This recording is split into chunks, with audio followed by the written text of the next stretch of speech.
মরিচ ভর্তার উপকরণ হচ্ছে শুকনা মরিচ, রসুন এবং নুন। আপনারা কি এরকম মরিচের ভর্তা কখনো খেয়েছেন? আজকে দেখেন আমি কিভাবে মরিচের ভর্তা বানাই। এর সাথে আমি নিয়ে নিব নুন।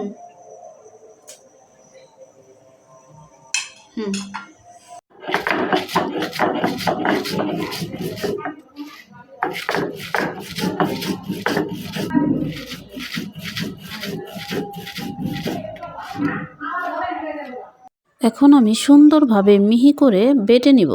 এই ভর্তাটা আপনি খেতে পারেন গরম ভাত, খুদের ভাত কিংবা চিতই পিঠার সাথে। আর যদি আপনার ঠান্ডা জ্বর হয় তবে আপনি এটা খেতে পারেন। খাওয়ার সাথে সাথে নিমেষেই আপনি সুস্থ হয়ে যাবেন।